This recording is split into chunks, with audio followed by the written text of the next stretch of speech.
Hey, what's up, everybody? Welcome back to the Holy Happy Hour. I'm your host, Josh, and I've got my Advent coffee mug right here. And I'm kind of in a new setup right now. I'm hoping that everything doesn't just fall apart. And if it does, like literally fall apart, like things are stacked on each other, holding everything up. But I wanted to first of all say, don't forget to subscribe, like, and comment. You know, that's the social media way of evangelizing is what I always say. Because if you like and comment and everything, it actually shoots the channel out to other people that either follow you or people that engage with your channel. They shoot it out to people that watch your stuff and say, hey, you might also like this. So yeah, it's kind of a social media way of evangelizing. It's not what the catechism says, but it's something that I make up. But today we have an awesome guest, and we're going to be talking about a topic that benefits everybody. I think everyone's scared to do it, but it'll benefit everyone. But first, I want to introduce our guest, Madison Oman. How's it going? Hey Josh, going Yeah. good. Yeah, thanks for having me.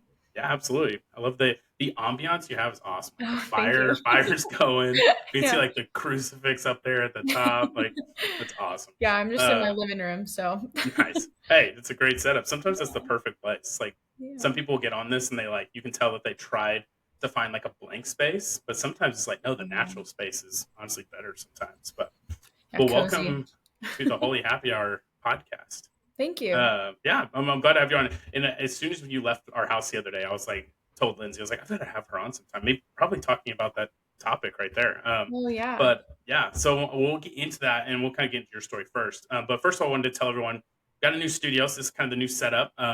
And kind of explaining, I wanted simple, especially because if you could see the rest of the room, it's kind of crazy. It's literally our spare room. And I have this tiny little corner, but I wanted to make sure it was super intentional since I had such little space. And so to go through that real fast, um, over here we obviously have love itself. We have the crucifix, and I put these two together. The catechism. I don't know if you can quite see what the words on there, but faith and tradition. That's what I was thinking here when I put those two together. I knew I only had room for one book. Faith and tradition. The candles just representing light. That's just our whole goal with this podcast. Be a light on the internet where there's so much darkness. And then over here, if you guys haven't seen the episode, I'll tag it in the link below. But we did lose our little baby Elijah. He was 21 weeks old. We had a stillbirth.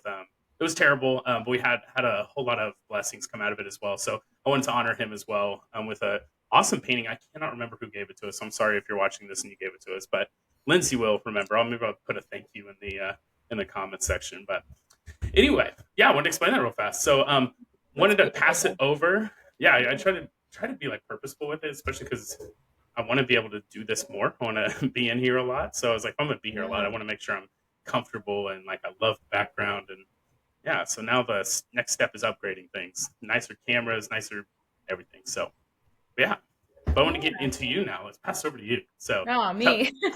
tell us a little bit about you because we have listeners from South America, Canada, Oh wow. Australia. I mean, all over the world. So tell us just a little bit about you. Yeah, so I am from Tulsa, Oklahoma, born and raised. I am cradle Catholic. So my background with the faith, my mom is honestly more, so she's Mexican, so it's very like a cultural Catholic background. Most of that side of the family is Catholic, and then my dad is actually not Catholic at all. I wouldn't even really say he's Christian. So I grew up with my mom taking me and my brother to the sacraments, always attending mass, and actually got to grow up at the cathedral here in town, Nice. which is my current parish. But Mm, yeah, I went to private school a little bit when I was younger, and then throughout public school, I just stayed in what we used to call CCD, which is just catechism or mm-hmm. catechesis. I ended up going to OSU for college, and I would say until I went to OSU, I thought I was really Catholic. Mm-hmm. I probably would have told everyone like I am the most Catholic person you know, and I had a kind of a big humbling, praise be to Oh, God, in college when I encountered actually your wife. She mm-hmm. was in I was in a sorority, and kind of just fast forwarding my freshman years, honestly typical freshman year, kind of Mm-hmm. getting everything adjusted, I'm honestly living pretty much a double life. And then my sophomore year, Lindsay was in her fifth year, Mm-hmm. and she previously was the Panhellenic president, and I thought that was so cool. And she converted that year, Yeah. Wow. and she came and talked, and I was like, oh my gosh! So she was leading the Catholic Bible study for Tridel, Mm. Oh and yeah. I was like, okay, cool. And so I thought she was really cute, and I was like, it'll be fun to join her Bible study. And honestly, everything just kind of, the Lord just took that and ran with it. Hmm. Joined that Bible study. She was in discipleship through Focus. So she was leading a Focus Bible study.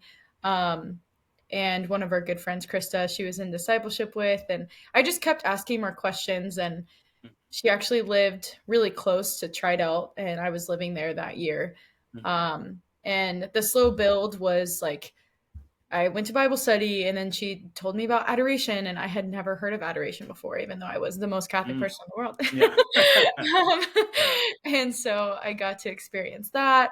Mm. Um, and then that was also Father Carey's first year. Like the Lord's Yeah. hand in just those years at OSU is just undeniable, and it's the Yeah. greatest gift. So, really, from there, I went, to Seek, and then on mission trips, and then eventually leading my own Bible studies. And I actually stayed um, at OSU. I was there for 6 years. So I switched from the same major that Lindsay had, actually dietetics, Hmm. to engineering, and um, yeah, just me leading the same girls again by God's gift of me Hmm. staying there for that long. The women that I got to lead in a Bible study, I had them from their freshman year till their senior year. So that Oh, was that's a, awesome. yeah, really cool Yeah. experience um, for me. And I mean, my growth and all of that. Um, I had never led a Bible study before. And then, I'm having these kind of discipleship relationships with all these really wonderful women who are still a lot of my really good friends today. Okay. Um, and so, yeah, after I graduated OSU, I moved back to Tulsa and um, got a job and have been there for almost 3 years now. So it's kind Nice. of crazy. And I'm an industrial engineer at an Huh? engineering firm here in Tulsa.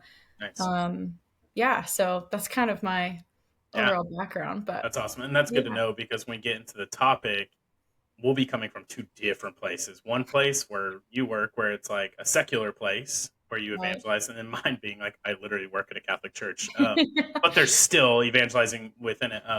But yeah, that's super cool. And I didn't I actually knew you and Lindsay were really close, but I didn't know some of that stuff, like how she like led you and stuff like that, which is super cool. I Yeah. remember I think it was the first time I met you, like going up there to Stillwater. We were kind of walking around. I think it was actually the night we were going up there to tell Father or ask Father Carey to marry us, maybe.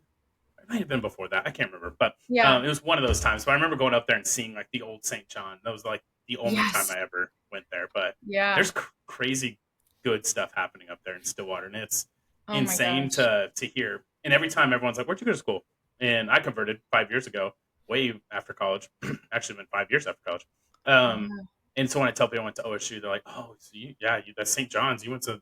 Were you there with Father Carey?" And I was like, "I wasn't, but also I wouldn't have known either way. So I was Right. not Catholic there. So Well, and a lot of the people you're around, I mean, we all pretty much came from St. yeah, John, a lot of yeah, the community here, like a yeah, good bit of it. Yeah. yeah. It's a big group. I mean, Yeah. I'm included always in the emails and the texts and stuff. Like I'm still considered an OSU alumni. So when you guys have like your St. John's alumni groups and stuff, maybe I'm only invited because I'm married to Lindsay. I don't know, but I feel like I'm We part want of you it, there. which We is want you great. there. Yeah, yeah. But Yeah. no, those are always a lot of fun. Well, that's awesome. Now, evangelizing in college, I feel like is completely different than. No, I don't feel like it is completely different than the workplace. So maybe starting there, if there are any like college students, because we definitely have college students listening. Mhm. Um, what do you think, like for you, maybe started at the beginning, college, like was it just maybe mainly the lack of knowledge? It kind of seemed like so like I thought I was like the most Catholic person in the world that there wasn't much evangelizing, or is it more so just got there and got busy? Because then later in life kind of had a conversion to it, right? Um, you're asking kind of what sparked my Yeah, yeah, involvement. Yeah. yeah. Hmm. Um, Honestly, it was the people. Hmm. Um, I'd mentioned I'd kind of seen Lindsay. I saw, through social media that she Hmm. converted, and it was kind of this. It was definitely God's hand. It just happenstance, that I saw Yeah, that, yeah. and then the fact that I had been asked by who's at Sarah Gulas. which is now Sarah Martin. She Yeah, was a Martin. Yeah. focus missionary at the Hmm. time. And my whole freshman year, I was asked to like join the Bible study, join the Bible study, join the Bible study. Never Mm. did. And Yeah. as soon as Lindsay took it over, I was like, Mm. okay. And then, for me, sticking around, like what Hmm. allowed me to be evangelized by the student center, I think was the consistency and the Hmm. presence of the people. Yeah. So the same people that were inviting me, to the Bible studies, or then there was like an intramural soccer team that I went to. And I mean, I had never met these people before. Yeah. And Lindsay took me to a Wednesday night mass. Hmm. And afterwards, everybody was invited to the missionary's house. And so Hmm. then I met all these people. I met like Tara and the missionaries and Yeah. like Bo and just all of these Hmm. people. And then I consistently saw them. And what was interesting for me and what drew me in was we were all in very similar states. Like most of us had been Catholic, kind of lukewarm. Half of us were in Greek life, some of us were not, kind of too cool for Hmm. school. But we Yeah. all had just this desire for more, like Hmm. we wanted to have like important conversations, intellectual conversations, and Yeah. Yeah. I don't know. And so there was just Mhm. the consistency of the Yeah. people for me in college where you didn't have no one had to be anywhere. Yeah. Yeah. Like I think the difference, even just kind of off of that with work, it's like you're there every day, Yeah. regardless. You're Yeah. there. And with college, none of us were in the same majors. None of us were in the same Yeah. houses. Like we didn't have to be where we Yeah. were, and Hmm. like consistent Yeah. in that. Yeah, that makes sense. Especially, I always use focus as an example of like what a good missionary disciple should be, because they have such a great like win, build, send, and I Right. know there's even some people that don't like the word win, because it's like we're not trying to like convince you, we're not trying to get you into our pyramid scheme, but Right. but winning someone over, like literally becoming friends with them and walking in life with them, and I feel like at the college age, it seems like kind of your um experience was that the college level, you kind of you choose that, like you're like I mean, yeah, you met Lindsay and you got to know her, then you met Sarah, you met Terry, you got to know those Right. people, and you choose those people. And then where maybe like we start to get into the differences between college and work, work is kind of like you're just choosing the job, you're not choosing who works there, and so you kind of like thrown into this thing, but both are areas you're just like you're walking with these people in life. Right. Yeah. Yeah. They're still um relationships that have been given to you, Yeah. and then Hmm. you get to choose, yeah, how that is played out, whether Yeah. that's at the college level. Okay, I mean, it would have been really easy for a lot of us to just Mhm. become friends and then like honestly choose not to be Catholic together, like it Yeah. could have gone Yeah. in Yeah. any way, right? And that's kind Yeah. of the point I was kind of getting across too, is like we all wanted to be there. And I don't think, but that Yeah. was never said. We Yeah. Yeah. didn't have like super deep conversations for months, Yeah. like Yeah. it was all very much kind of what you're saying, the win. We're Yeah. Yeah. getting to know each other. I'm like, okay, you're not weird. Like we're all hanging out at mass Yeah. together at night. And Yeah. I'm used to, sororities and going Mhm. to, people going to parties all the time. And Yeah.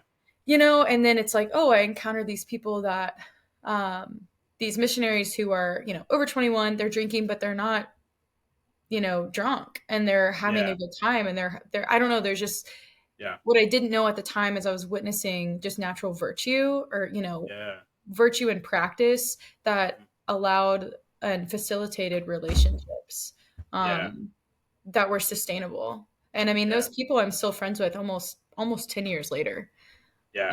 so That's awesome. And that kind of shows the intentionality behind it. It's like their win is like super intentional. It's like I want to grow in a relationship with you, and I think I can't remember who it was, but I heard a podcast one time. They're talking about this that stage of walking with someone. It's like um, there's probably any saint you can like name that has said this, but I can't remember specifically who I heard. But it's like um, evangelization comes out of relationships, and mhm. I feel like the focus missionaries I've encountered have always been such a great example of that. And there's always people like a Lindsay, like my wife, who got involved, got super like into it, and then she spent a ton of time with the focus missionaries, and she was literally just absorbing it all, just like loving how they were living, wanting to live like them, and then she was naturally like they were overflowing with Jesus, pouring into her, and she was overflowing with Jesus from them and pouring into other people. And I feel like that's so important. Do you feel like that's a little bit easier at the college level than the workplace? Like, have you seen a difference there? Um, I think that I don't know if it's easier. I don't know Hmm. if I would say that it's easier, but I think that at the college level, similar to what you're saying, like your profession is in a Catholic space, Hmm. where like the missionaries, they're already in a Catholic space. So maybe it's easier in that Yeah. capacity. Yeah. Um, but I think that if you're open to those conversations and those relationships, the Lord will give them to you, Yeah.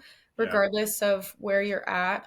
Hmm. That's been my experience. I would say it's definitely easier to have to walk with those who are already Catholic. I mean, Yeah. that's not Yeah. Yeah. really a secret. We're in the workplace most of the time. That's not the case. Yeah.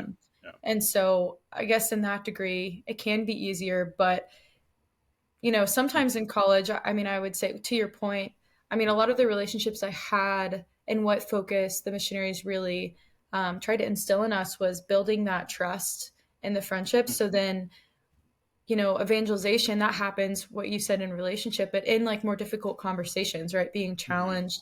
And Yeah. that did end up happening. The missionaries, they have, it's kind of, it is their job, but they do care, and they end up, Yeah. we Yeah. were our friends, and fraternally correcting people. I Hmm. mean, that's where a lot of like hearts will change.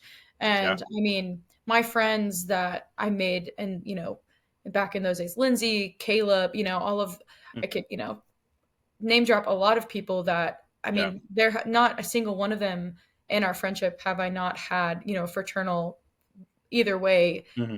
corrective conversation. And that is, I think, the heart of evangelization, like in relationship, right, where it's Hmm. like it's in Yeah. prudence. And if Yeah. we didn't have that foundation, those conversations aren't maybe as prudent with those that we don't Yeah. have the Yeah. place Yeah. to. But Yeah. the beauty in that, I think, at the college level is that you have the space, like you have the time Yeah. to devote to those things. Where in the workplace, you have to be more um and very, I think, more intentional Yeah. with small things. Where Yeah. in a Catholic student center, that's like kind of what you're there for. You're like hoping that someone's gonna even if you Yeah. don't say Yeah. it, Yeah. everyone's hoping that someone's gonna like pull me by the Yeah. by the Yeah. ear into the right direction, Yeah. because I don't know what I'm doing.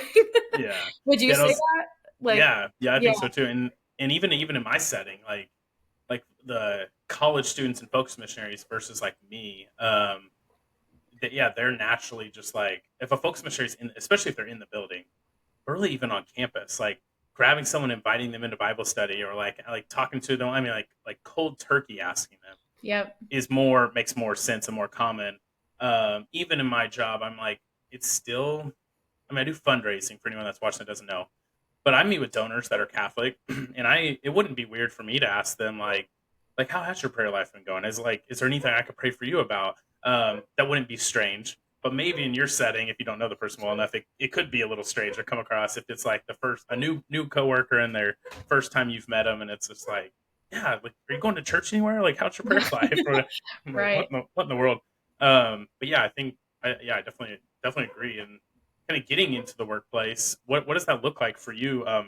Was there like a learning curve there, or is it something you just felt like no, this? I mean, probably a little bit, but or do you feel like it was also just like a natural gift from God that like evangelizing the workplace for you? Yeah, that's a good question. I think I'll back up a little bit actually. During college, when I Yeah. switched to engineering, um, because I switched my junior year from dietetics, which is a human science degree, to an engineering degree, I was doing a lot really quickly, and that included internships. So I took Mm, yeah. internships every single summer. Um, and I would say that was my first real experience with workplace evangelization, like Hmm. intentionally at these internships. So um, I was sent to McAllister, Oklahoma, which is a really small town. Yeah. I was the only intern that was sent there. And so I was the only one at my age, and I was at a big machine shop. And Hmm. through that internship and that experience, what I realized, and at that time I was kind of in, I call it like my desert summer, Oh because yeah, I was yeah, very much alone. yeah. Um, but also I had the most fruitful prayer. Mhm. Um, and so I had one, my boss at the time, my coworker, we shared an office, and I brought my little, like, I had little prayer cards that have like images on it that I would bring it to my desk. And I mean, it wasn't too much, right? It was just for me to have. And I had, this little picture and different things. And Yeah. um, just those pictures started conversation. Yeah. And it turns out he actually was from Wichita and grew up Catholic and is Catholic, but doesn't really practice that much. And it was just like, it was one of those things where I was like, this is why I'm here. Like, I am Yeah. a good um, engineer, like engineering student, and Mhm. I'm here to do a job. But Yeah. I learned through that experience that it was just the daily yes. And so I from my spiritual director at the time, he recommended me to start giving morning offerings for every conversation I could have at the Yeah. plant. um my thoughts, all of the things, just to be open. And it was just uncanny, the things Yeah. that would happen just simply by me interiorly being open, right? Yeah. So not even like exteriorly saying anything. Yeah. um but then, um, once I started recognizing conversations, I recommended, podcasts, because it was a male female, relationship. So there's only so much Yeah. that I can really connect to. I think even on a spiritual level. I mean, Yeah. you know, um, but I started going to daily mass twice a week, and then I started eventually inviting him and his wife both worked at the plant, so they Yeah. eventually started to come. And then it was such a gift. And it became very clear that summer that this is what the Lord has asked me to do.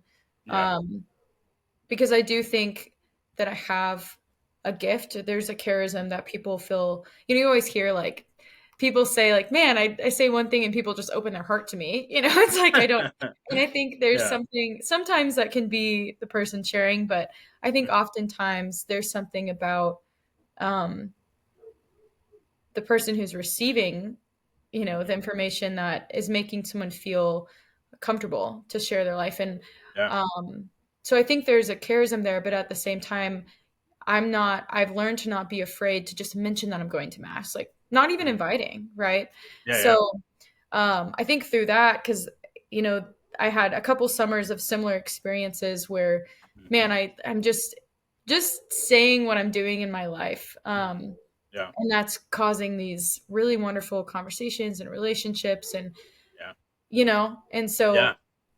Yeah, and I think what I'm hearing is the intentionality in it, because and you Mhm. kind of jumped in what I was going to go to next, which is perfect because it Really. was like, what are some practical steps we can do? And I like that you because in mine, I actually skipped over, which maybe is a bad sign.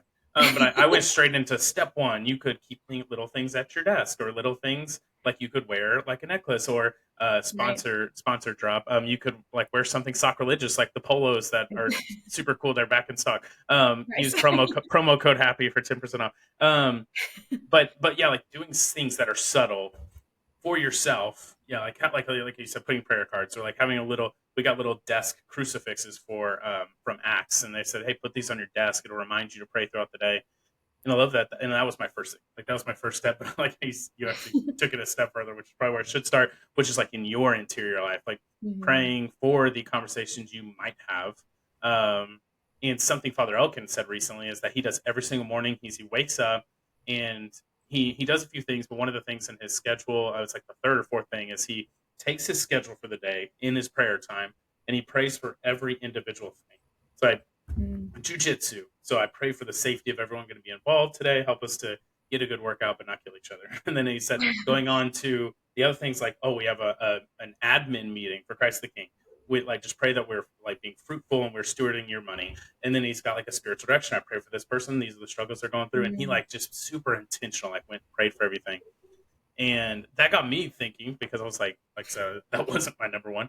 And I was like, maybe, I should probably be doing that. And I've done it a couple times, but I need to make it more of a habit. So I think those are some great like little practical steps because I think if you jump right into some people are like those crazy like jump right on you like oh hey nice to meet you like you going to church anywhere and like they're Right. super like oh okay hold on and they just kind of label you as weird right away and it's just kind of like Yeah. no thanks. And you don't want to do that because then you gotta I feel like that just sets you way back, or they put you behind a wall, and you've got to work on taking that wall down now. So okay, let's take this wall down first, and then you can start possibly evangelizing that person. And that's just not the way it should go. That's why there Right. is that win stage of like winning these people over, building that relationship with them. And so yeah, I thought that was awesome. Are there any other practical steps like past that? So you've done your interior prayer life, you started to do little things at work, and Right. those maybe are sparking conversations. What's like the next step for someone? Like if they're like, okay, like I do some of that stuff and maybe like I could be better at answering questions, but then like is there like a next step that's more of like an active step, I guess? Is that what the Hmm. next step would be? Um, the first thing that came to my mind actively was what you can do. So I know we already talked about interior life, but I mean, like the sacraments, Mm-hmm. prayer, your own friendships, your own formation, like that all, if that is all present in your daily Mm-hmm. life, um, the more active things that you can do are Mm-hmm. going to stem from that. So, I mean, if you're not Yeah. praying daily, if you're not close to the sacraments, Mm-hmm. the active things that I would say next is similar to what I said about just saying like, hey, I get to go to daily mass almost every day at 12 at the Mm-hmm. cathedral because I work 2 blocks away.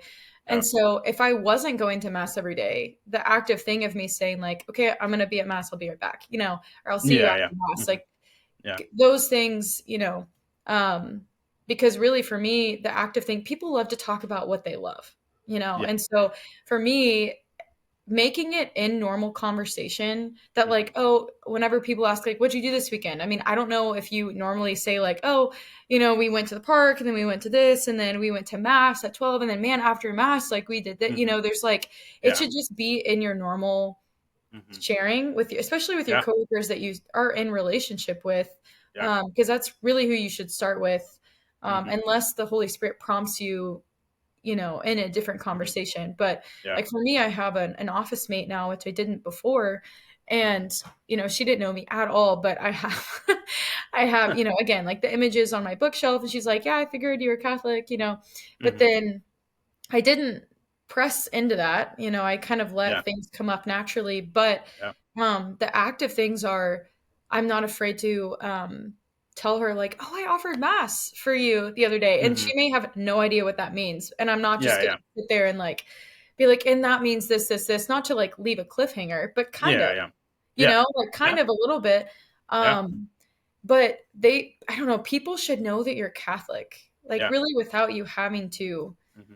do much, Yeah. and that I think that goes back to the best and active things you can do. And you would say this for, even your family, right? Yeah. The domestic church at large is, Yeah. staying close to the sacraments. And even, Mm-hmm.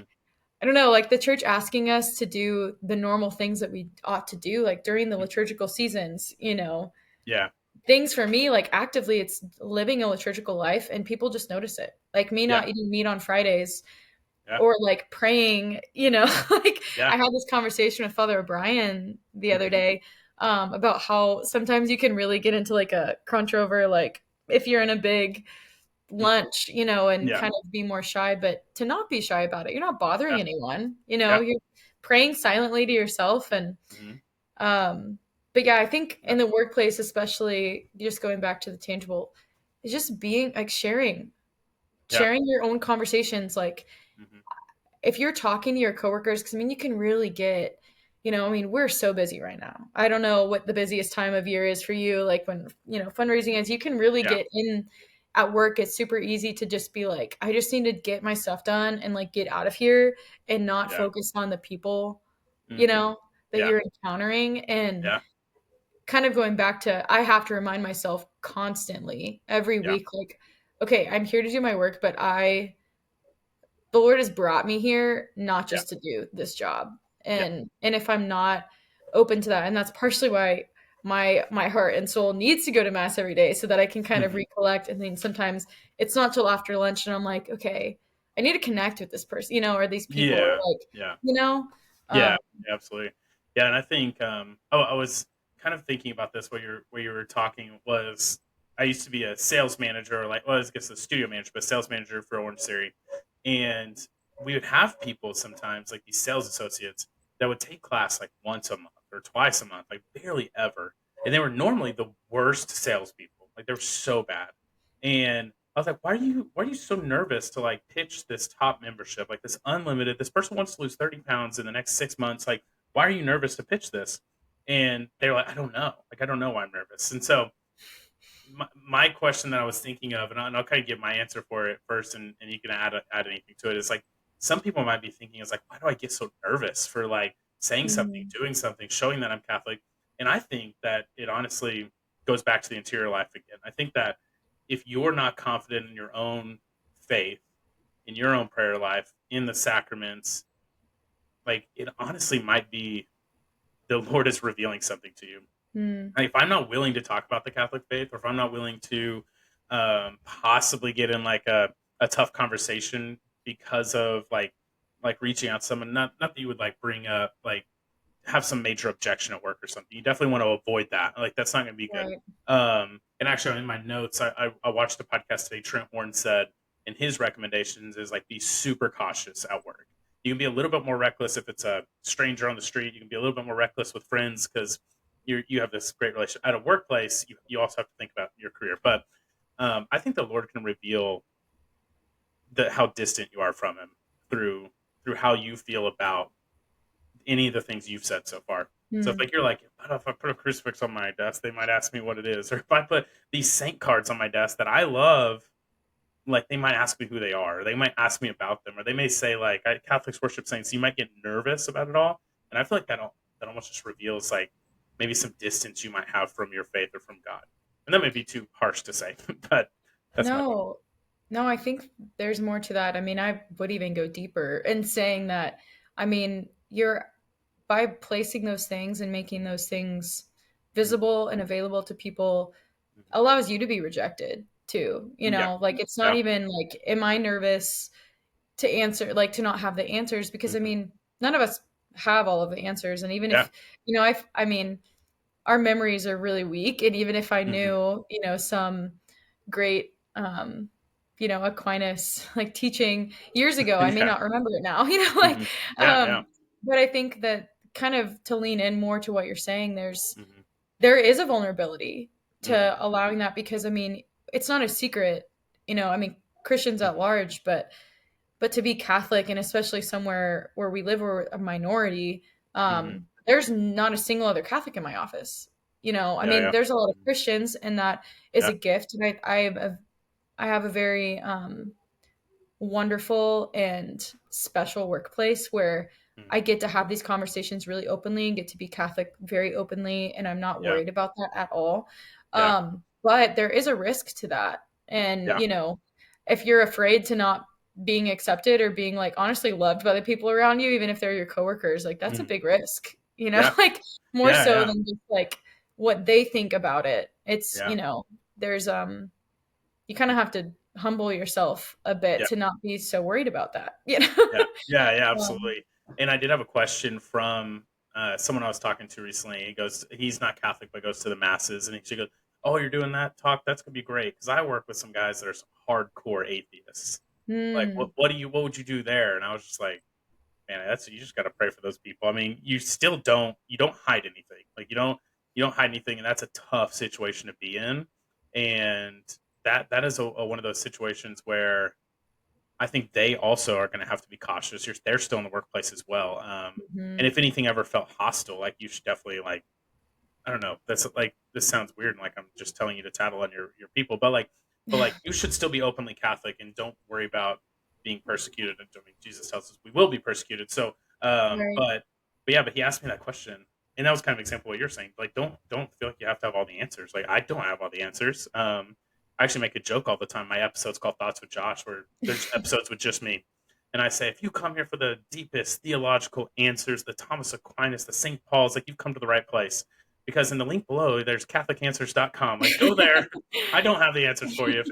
If I was to be a Catholic Answers type podcast, mine would be called Catholic Questions. And so Nice. Yeah. yeah, but yeah, so some people experience that, and that's just a tough. I don't know if you would have any advice for someone like that. I just think that's a tough situation. You know, the Lord hasn't really given me a lot of those situations. Hmm. I work in a very kind of conservative Hmm. Christian kind of engineering firm, it's kind of a it's honestly an anomaly. It's like Yeah. it's very different in the engineering world than I Yeah. think a lot of people experience. But to your point, I mean, it is best and we ought to be humble and telling people, I mean, with just any evangelization, not just in the workplace, but Yeah.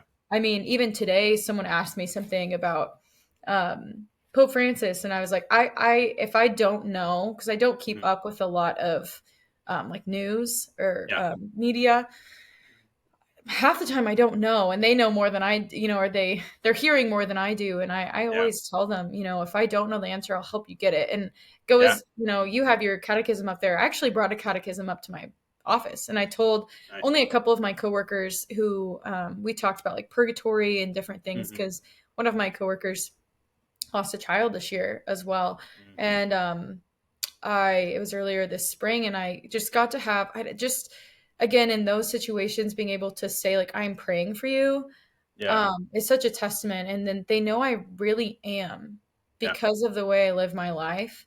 Hmm. Again, not that I'm perfect, but they know that I'm at least offering mass for them, and I Yeah. always tell people that I'm like Yeah. Yeah. I'm going to be forgetful, but I go to mass and I'm going to offer mass. I'll write down, similar to Father Elkin, like who I'm Hmm. offering mass for that day. Yeah. But to be able to be humble, I mean, it speaks volumes to Hmm. like, I mean, any Christian, but especially as Catholics, if you just sit there and try to make up, or something close and not say, Hmm. this is what I do know, but Yeah. I actually know that the catechism has something more in depth. Let me get Hmm. that to Yeah. you, Yeah. to explain that. I mean, that would be my biggest advice for anything, Yeah. kind of in that realm. Yeah. Yeah. And I had an answer on here, and I wanted to make sure I didn't take credit for it. These are not my words, but Trent Horn said to take this Socratic approach, the Socrates approach, which is asking a ton of questions. He's like in the workplace, or he was talking about virtues and how virtues in a workplace are, or virtues in general. Actually, I think he was saying it's not like you either have it or you don't. It's actually like a triangle, and because you have the virtues and you can slip into vices, but you can also slip into the what are they? I think I wrote it here. It's like the opposite extreme. So like um, Right. so if you're trying to be humble, you could accidentally slip into pride. You don't want to Mm, go too far the other way and slip into self-loathing. And but he was talking about with specifically atheists in general having a hostile work environment is the best way to do it. Or even I would say even if you don't know what your work environment is yet, maybe you're not too aware. People don't talk much about it, so you're not sure what it is. Because some people won't be out. Maybe they are hardcore atheists, but they're not super outspoken about it. Um, but he said to ask a lot of questions, like to mhm. like never like don't ever get super aggressive. Ask a lot of questions, and I found that with the pro life argument, people came into our nutrition club and were like so mad Roe v. Wade got overturned, and they're like, yeah, Oh. them banning abortion's not going to do anything. And I just literally the very first thing I always say is like, is that what they did? They ban abortions, and they're like, Mm. yeah, they banned abortions. It's illegal now to have abortions. All these women are going to die. And I was like, is that what it means though? Let's. I think you should maybe look it up. I don't think that's what it means. I heard that it was the states have the rights now. I don't know. I don't know if that's true though. And I just kind of stayed like Yeah. in the middle, like because I was in my workplace and Right. Of I had some course. people that were definitely coming in very heated, and so that Socratic approach, just asking questions, like I don't know why you believe in that God stuff anyway. It's like, yeah, I mean, I am Catholic, or I'm a Christian. That I'm curious that why you don't. Like, can you explain that more to me? And then have them Hmm. explain it. First of all, that starts building that relationship right there. The fact you're not Yes. dismissing them and just like, okay, well then we disagree and you're an idiot. So Right. yeah, Yeah. that's how today is. Like opposing. Actually, I had Michael Gormley on just recently, and he said, "Why have we gotten to society where opposing sides are so like they're shrill, like they're both yelling at each other, like you're an idiot, no, you're an idiot." It's like that's where like nothing ever gets done, and that's why politics never get nothing ever gets done. We need to make sure we stay. We can be on opposing sides, but we can't go to the extremes. You got to stay in the middle. You Yes. got to stay. Be willing to hear their side, and actually, he even likes to say, I would love to hear your argument for atheism because if it's true, I would also stop believing in God and knowing Right. obviously it's not Right. going to be true. Uh, yeah, Yes. No, I think that's a great train of thought. yeah, It's kind of, I was in a conversation with a Dominican friar one time, and we were talking similarly because my dad is not Catholic. He's not really, I wouldn't say he's atheist. He's probably more of an agnostic, but hmm we kind of get into those, like, you can get kind of on the first principle, like it's Hmm. just, and then never think upwards. Like the logic, actually Hmm. having conversations with like logic following, it's like, well, we Yeah. don't agree on C, but if A plus B equals C, like, do we agree on A and B? Like, I don't know. Like, Hmm. there's no kind of going back to like, okay, well, then where do we agree? And then where does it split? Instead of Yeah. just Yeah. like going tooth and nail at, Yeah. the first Yeah. principle is just, Yeah. I don't know. Yeah. How has that been? Is that a pretty open conversation though, at least, or is he pretty much like that? Like you just know, like don't bring it to him. You know, I offer a lot of masses for my dad, Yeah. almost every mass, because I think that's probably the hardest relationship that I have, knowing because he's just so close to me. Yeah. But no, we definitely talk about it. The Lord is so, just the Holy Spirit is very present in my Hmm. dad and I's relationship, and it's kind of sporadic. But my dad will call me out of nowhere and be like, "Did Hmm. you know that they took books out of the Bible?" And I'm like, I They did. That's, did. Yeah. you know, and Yeah. then, we get to, I think, to your point of asking questions, I think it's also good to talk, in the positive, Yeah. of just being able to explain things. So with my dad or with my coworkers, whenever they're asking questions, or even if there's a topic that's brought up, maybe they say a comment about, purgatory, or my dad says something, I'm like, oh, you know what happened? And then I just explain it. I just explain Yeah. like, yeah, it was crazy, like Yeah. this happened, and with more kind of dicey things with like Mary, they're not dicey for Hmm. us, but kind of harder concepts to grasp. I'll just be Yeah. like, yeah, it's really cool. We do this thing where there's this prayer, and I will say subtle things like, yeah, asking for like her intercession is like such a gift, and it's very Hmm. Yeah. Yeah. intentional Yeah. words. Similar Yeah. with my dad, he doesn't know as much lingo Yeah. in the Yeah. Christian realm generally, but he's always like kind of, I know that he's thinking whenever I explain something, and he just kind of just is like, okay, and doesn't really have much to say Yeah. Yeah. back, and so that relationship, I think I've learned a lot. That's probably the closest experience I have to like an atheist Hmm. um, Yeah. approach to things, because he's very like, he gets amazed. He kind of has a childlike awe whenever things Hmm. happen. If my Yeah. aunts Yeah. call him and he's like, "Yeah, they prayed at the cemetery, and then your cousin like was healed of this thing." That's crazy. Like he Hmm. believes. He just doesn't. He has no idea. He's grasping at straws a lot of the Yeah. time, and kind of takes Yeah. things as they come. Yeah. Um, Yeah. and so it's not the worst place to be. Yeah. There's hope. I have a lot of hope. Yeah. Yeah. And so yeah, I mean, obviously pray for your coworkers. Yeah. Pray for the people that you're with, kind of from the top down, even in your company. Hmm. Like I don't know what that looks like for a lot of people's workplaces, can be so different. If you're in food service, and there's some jobs that you just talk to people more than Yeah. Yeah. than others, and that's something that um I'm pretty extroverted, so I think that's part Hmm. of like, charism of Yeah. like, I naturally want to talk to people anyway, and so it Yeah. just kind of happens that way. And to be aware of the other people, which you kind of Yeah. touched on, like Yeah. be cautious in the workplace, but be aware of your own like gifts and what Yeah. the Lord like has given you and hasn't given you. But he'll, again, it's all about being open, and it could be through, I don't know, teams, that somehow something happens. Maybe you're not Yeah. having like a face-to-face conversation, Yeah. but something comes up, and like your team's group is like talking about something. I mean, Yeah. you just have Yeah. to be creative and Hmm. not be afraid in Yeah. whatever, mode that it is. So Yeah. Yeah. Absolutely. yeah. And it's going to be easier or harder depending on the place, depending on the person, depending on where you live. Like you're saying, you're kind of a conservative like workplace. We're kind of just. I always say we're so blessed to live in Oklahoma Oh because my I feel gosh, like yeah. we are. I'm blessed to work for a Catholic church as well, but like just in Oklahoma, because we're not going to run into as much craziness if someone's listening from like Portland, Oregon, or something, or New York Right. City. You guys may be having a lot harder time, and we're definitely going to we'll humble ourselves to say we have no idea what you're going through, but that we will pray for anyone watching this that is dealing with that stuff. And you guys can comment below questions or anything if you guys have, and like we say, we might not have the answers, but we will find the answers and get them for you. Trent Horn had one more recommendation for people, and then we will I'll give this, and we'll pass on if you had any last thoughts. Then we'll move on to our final things, and we're kind of running out of time here. But he said, when it comes to workplace evangelization, and you are struggling to do it, or you even feel like hostile towards you, you have to think to yourself and ask yourself, was it three questions or four? There's a whole bunch of questions. Um, the first thing is, am I worried about what people are going to think about me?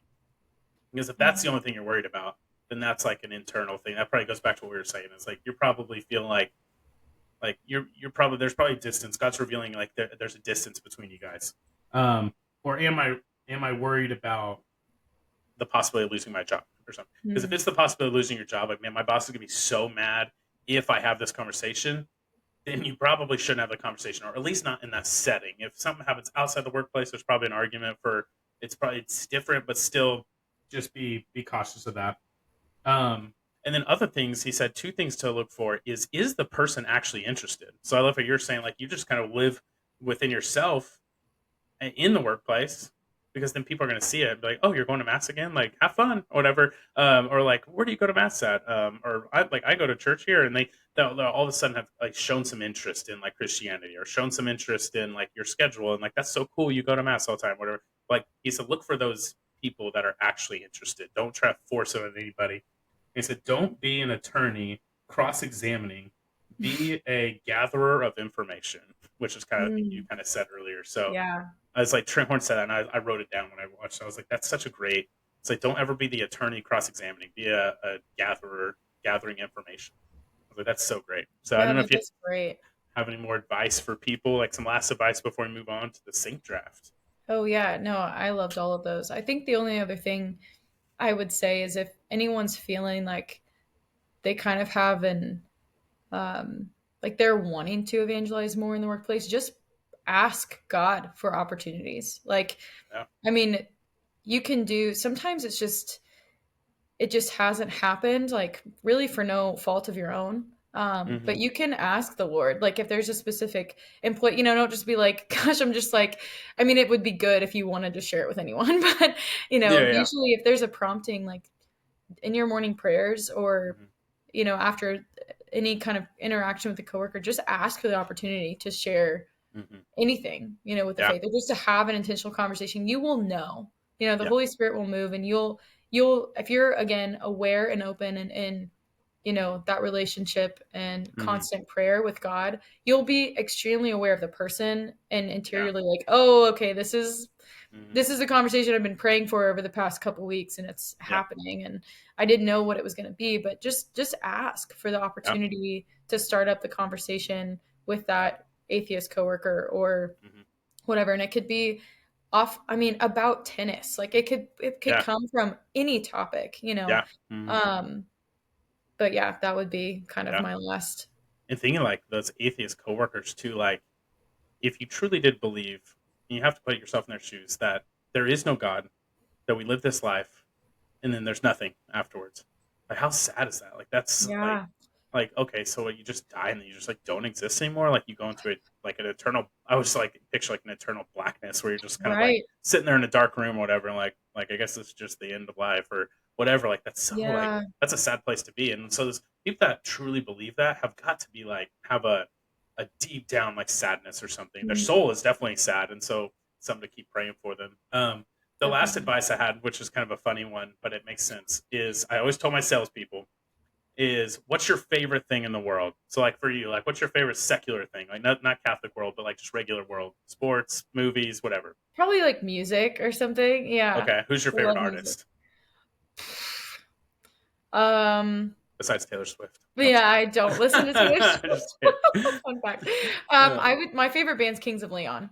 Okay, so it would be Yeah. like if someone like Kings of Leon is coming to BOK Center. Someone's like, "Hey, I got two front row tickets. You can have it." And now you're going around trying to find a friend to go, and no one's heard of Kings of Leon, or maybe they're not too sold on it. And you're like, "I got to sell these people. I got to sell somebody on Kings of Leon." You're like, "No, no, listen. Like, you got to. They're the best band." And I would have these salespeople like literally tell me. So like I can't remember what Lindsay's was, but like I mean, so she worked for me at one point. So like I had her do this to me of like selling me on something. I think it was like going on a trip to Alaska or something like that. But she will. I mean, you get really into it. So for me, it's Right. always Marvel movies, like Captain America: Brave New World's coming out like soon. Like You've got to see it. This is why. So it's taking all these movies, that's combining them, and we're finally getting to see where Eternals left off.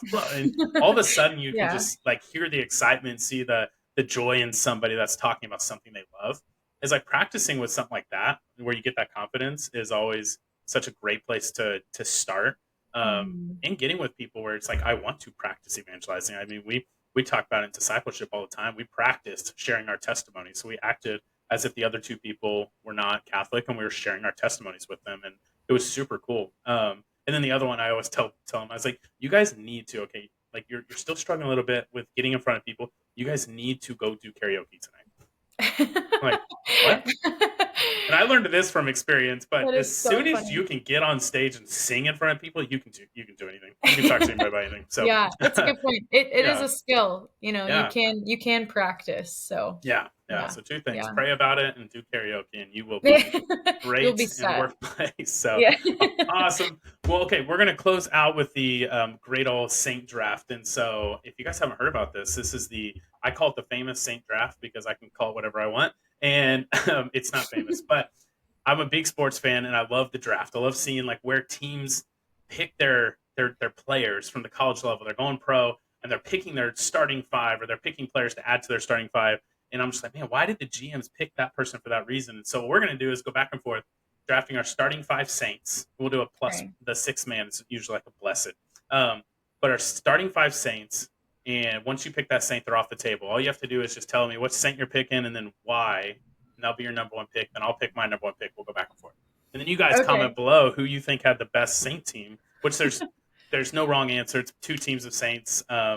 But yeah, but you guys can comment below why you think mine was the best. So let's go. Who goes Okay, first? you go first. Guest always goes first. I do Guess this yours every goes week. first. All Yeah. right. My first pick is Saint Benedict. Okay. Yeah. My Yeah. son. My son. Well, his patron Yes. saint. Yeah, That's a yeah, good one. So why would you pick Saint Benedict though? his way of life, work and pray, man. That Yeah. is like pretty Ora et foundational. labora. Yeah, it's a Mm-hmm. good one. Yep. Oh yeah, because this is also way of educating people about saints too. So if we have Exactly. some Yeah. Protestants listening. So Yeah. um, There we go. okay. I always have to try to change mine up, but then I always am like, people aren't listening again. Because I always want to just pick like from the get go, like Saint John Paul II. Just great I leadership. Just mean, go like for it. he's awesome. So we're gonna go John Paul II. And I always have to clarify because people are like, yeah, pick him because Pope Francis is terrible. And it's like, no, that's not that's No, not what yeah. we're doing. We're picking Saint John Paul II, or whatever, however you said his name before he was John Paul II. Right. But yeah, we're picking the saint himself as a whole as just a leader, great person. Awesome. Okay. My second pick has to be my patron, which is Maria Goretti. Okay. And so we've got, you Doctor, right? know, we've Or got the no, no, work. no, no, no, no, not No, doctor. I'm she, singing she was young. Gianna Mola. That's what I was thinking. I always get those Yeah. two confused. Yeah, Yeah. yeah. Maria Tell me. Goretti, for she is patroness of like purity. So she Oh, nice. um died. She was murdered. And then Huh? her murderer converted and is now on the way to sainthood. Oh, that's awesome. It's pretty wild. So yeah, And if that doesn't she's show you awesome. that there's hope for anybody, then I don't know what does. So if Exactly. you think I have sinned so much that there's no hope for me, like no, they like you No. literally could have killed somebody and be in jail right now listening to this somehow through some Yes. illegal radio, but you Yeah. still there's still hope for you. Um, Yeah. yeah, that's awesome. Well, I'll pick someone who her feast day was just recently for this is what number two, just because we Okay. just learned about her, and I found out she is the patron saint of parenthood, which is Saint Adelaide, and we named Adeline, my daughter, after her. We also named her after the movie Age of Adeline, which is everyone's got to see it. It's so good. Blake Lively is awesome, but Saint Adelaide, yeah, it's just a great. I mean, she was a queen, and she literally just went around and served as if she was like a Mother Teresa, but she was royalty. So she was doing things that people are like, "Why are you doing this?" And so super cool, Wow. I super don't think great. I knew her. Yeah, I don't know her. yeah. So we So did we that's did a cool. little peg doll swap, and so there's little wooden peg dolls. We did it for Christmas. Actually, you know Meredith. Meredith, I think it's Crawford now. Uh-huh. Was Schneider. Anyway, she posted a picture, but we took these peg dolls and we painted them different saints, and we painted 12 Saint Adelaides, and everybody else painted 12 of whatever. Saint Benedict, I think, was one of them. Saint John Paul II. We had all sorts of them, and then everybody swapped. So then we have all 12.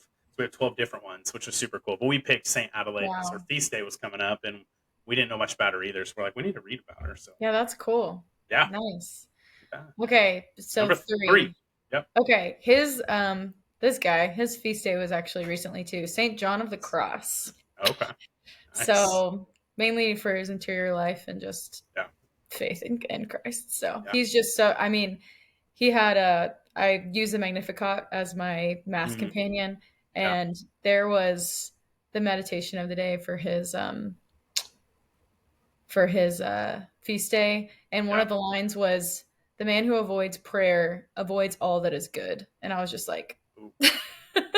Wow. yeah, What's so funny is like it's so true, even though it like hits you in the gut a little bit sometimes. But it is yeah, it's so yeah, true. yep, That's crazy. That's awesome. I have added them to my list. So just recently, within the last like year, honestly, have started reading the lives of the saints, and I've actually got into some pretty obscure ones, which I'll get into on a little bit later down the list. that's cool. But Saint John of the Cross and Saint Teresa of Avila have just recently gone in there as Yeah, two, and then they knew each other. They're good friends. But I think so, right? yeah, I'm always yes, yeah. nervous The to mention Carmelite, something. they were reforming, Yeah, yeah, the Carmelite order, yeah. yeah. So because I think Saint John of the Cross, yeah, he would uh, consult with her often.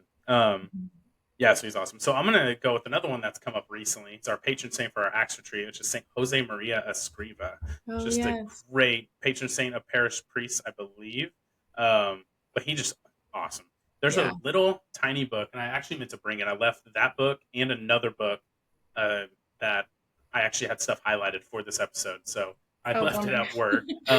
But he has a book called The Way, and everybody needs it. It's Mm, literally little 1 to 2 sentence quotes, and he's got them separated by like topics, so like humility, community, Eucharist, and like all sorts of stuff. And wow. he's just got so many great one-liners. But one of my favorite is, and this isn't word for it because it's a little long, but it says like basically, don't forget that you are just a trash can. Like even if we polish you up and wipe you clean and fill you with the most beautiful flowers, you are still yet a humble trash can. And I was like, okay, You're like, thank you. thank you. You're Yeah, awesome. All yeah. right. Oh, But yeah, that's it funny. was a cool in humility. So Nice. yeah. All right, All number right, four. so number four, the angelic doctor, man, Thomas Aquinas. Gotta go with Okay. him. Yep, yep, Nice. yeah. And he That's always a just, tough. yeah, I, I'm definitely more of a Dominican spirituality, so Mm, I'm, nice. I'm a liken to him. He's one of my, Yeah. he kind of stalks me too, so that's kind of nice. But He's one of the most or like the favorite at the Catholic Student Center here in Tulsa. Like all really the students love him. We have Theology and Tea, which they last year went through some of his writings. And then we actually have a group that's called Swimming Through the Summa, and literally college awesome. students that are just reading through his stuff. And I Yes. went and sat because I was like, I want to go to everything. So my first year, I went to everything. And I Right. remember sitting through that Swimming Through the Summa. I was like, what are you guys talking about? I was like, Yeah. so Yeah. people love to look at me and Branson Schrader, some of the young adults, like men, fathers, whatever, in the Yeah. parish, and say, "Oh man, if I was only as faithful as you when I was your age," and I'm always like, "You should see the college students. How Yeah. much I was as faithful as I Right. was Right. when I was their age." Okay, so I'm on four. Mm-hmm. Okay, I always go back and forth between the daughter or the parents. Maybe I already have the patron Okay. saint of parenthood with Saint Adelaide, so I'll go with Saint Therese of Lisieux. Okay. Which is awesome. Story of a Soul, great book. If you haven't read it, I'm like 20 pages into it. But her story is just awesome about just knowing what she wanted to do, like going for it. She had all sorts of trauma in her life, but just knew God's will and was just this like little flower, like just like this awesome, like understanding how like little she was, but that like she could do so much with her faith. Um, Yeah, like she's a that rock God star. could do so much with her faith. Yeah, she's just a great Yeah, one. rock star. Oh All yeah, right. I'm gonna end mine strong with okay. Saint Paul. Nice. Sometimes I'm Yeah. like, I too need to get knocked off a horse, become Yeah. for the Uh, Lord to bring me back, or I feel like I yeah. have. And I mean, I think I recalled recently my Bible study. We're going through parts of the catechism, but um, that I forget that Saint Paul was taught directly by Christ. Like I know Mm-hmm. that, Yeah. But Christ came to him, Yeah. in his glorified body, Hmm. um, and directly ministered to him. And Yeah.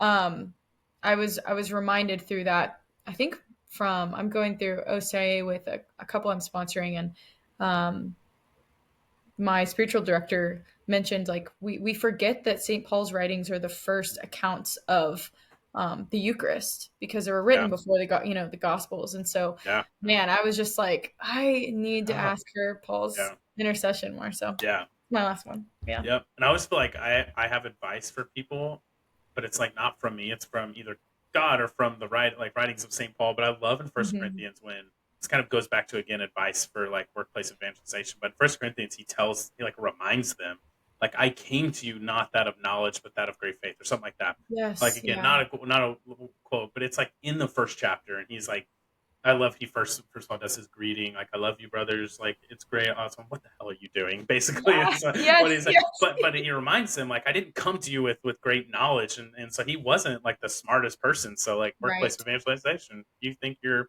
not smart enough to do Exactly. it, you are. Okay, number five. Okay, I'm gonna go with Saint Francis Xavier to match Okay. the tone for the whole episode, because he would have been a baller at Yeah. workplace Oh, yeah. evangelization. I Yeah. feel like he would be the guy that you're going to meet in heaven one day, and he's be like, "Man, you had social media and you got to like work with 100 people in a day. Like, oh my gosh, like how many Yeah. people did you get to get to the Eucharist or get to baptism?" And Yeah. we're gonna be embarrassed, but not really. But I think he would just be great. Like for if because we're picturing these saints all living today. St. Right. Francis Xavier he'd be awesome. He'd be great. Yeah. Yeah. Oh. Okay, Yeah. so the last pick is a blessed, someone who's not quite a saint yet. So they're on the bench, but they're about to be in the game. Two of them are becoming saints next year. I mean, there's going to be a Yeah. whole bunch following real soon. I think there's three Oh, what's the third canonizations one? next year. So we have Pierre Giorgio Frassati, and then Hmm. Carlo Acutis. Hmm. Who's the other one? I don't remember, We'll look it up. but I'm We'll pretty find sure out. there's three. Someone Um, listening can comment and tell us who it Someone is. would know, or maybe I'm Yeah. wrong. Um, Gosh, blessed. You should go first if you already have yours. Well, it's always so, and you can go venerable servant of God. You can go anybody that's like on their path, Oh, on their okay. way to sainthood. So, Fulton Sheen, for sure. oh, nice, Venerable Fulton Sheen. that'd be Yep. great. Yeah. I, And I mean, I, he's, he didn't, I mean, he died not that long ago, right? He was on yeah, TV, yeah, and he had, I mean, yeah, he, a great person to kind of nod to, yeah, evangelization today. And he just cut yeah, it to you straight. yeah. He's you like know, one of those, like, he died recently because there's video of him in color. So right, he's like, he had right. to have been relatively recently. Yeah, the Yeah. phone should be awesome. So I'll go with, and I'm gonna tag the video below because everyone's loving it. I did a documentary review on Servant of God Michelle Dupont, and Oh, that yes. girl is like amazing. Her life's Mhm. amazing. It was super cool to see because she just died like a handful of years ago. Right. Super cool to see the life of her. I first heard about her at Seek, and we got back from Seek, and Benedict was not sleeping well. I'm like, ugh. And so, but Lindsay, I maybe was pregnant or something, but I just knew I had to get up with Benedict, and I was like, just telling myself like right before bed, I'm like, this is gonna be horrible. The night's gonna suck. He's gonna wake up like 6 times. I'm already really tired. Ugh. Like, okay, I need to go to bed. And I went to bed, and I have this like place I go in my meditations, like Father Elkin walked us through in hilly area, and I'm sitting there. It's a place where only me and God go, and that's where I try to get myself to block out all the noise. And I'm Mhm. sitting there, and I remember like being in that place, like my like dream or whatever, and just thinking to myself again, still, this is gonna suck. He's gonna wake up so many times, and I just all of a sudden hear someone say, "Just remember that smiling face that waves by to you before you go to work." And I was just like immediately like comforted, and I was immediately just like, "You're so right." And then I was like, "Who Mhm. is that?" And I remember turning around, and Michelle Dupont was just standing there, and it was the Wow. coolest like experience. I woke up from it, like it was like, whoa, Wow. um, everything like sent it into the little thing the case they're doing for it and Right. everything. There's no way to obviously prove that. I just want to make sure I Yeah. shared that story, and it was just so beautiful. And then after seeing the documentary, it was like, wow, like that is the type of girl like who was in my dream. Like that, I felt that Wow. same care and love and affection that she showed in that, which was super cool. So That's amazing. unfortunately, Wow. I talked to our focus missionaries. I was like, if someone hasn't seen it, can they see it? And they're like, no, unfortunately not. I'm like, that's messed up. So Yeah. Yeah. maybe, I have me and Dr. Shree are friends on Facebook now. Maybe I'll send him a message. But hey, There we go. can we maybe do a special airing on the Holy Happy Hour? That'd be kind of cool. But Yeah. Yeah. awesome. Well, you guys comment below who you guys think had the better team. Obviously, no wrong answers. But thanks again, Madison, for being on. Yeah. Thanks for having me, We Josh. have some great series coming up in 2025. So maybe we'll have you back on again soon to talk about one of those series. So Awesome. um, awesome. Well, you guys don't forget to subscribe, like. I always do a fun thing. There's a new fun thing for 2025 technically, but I'm gonna start it now. If we get 50 likes on this video, we're gonna send Madison a shirt, a Holy Happy Hour shirt. Whoa. So yeah, so just saying, just Come like the on, guys. video, and we're gonna send a free shirt. You guys have a great rest of your night, and we will see you guys next week as we continue to just kind of talk about Advent and prepare ourselves for Christmas. Awesome.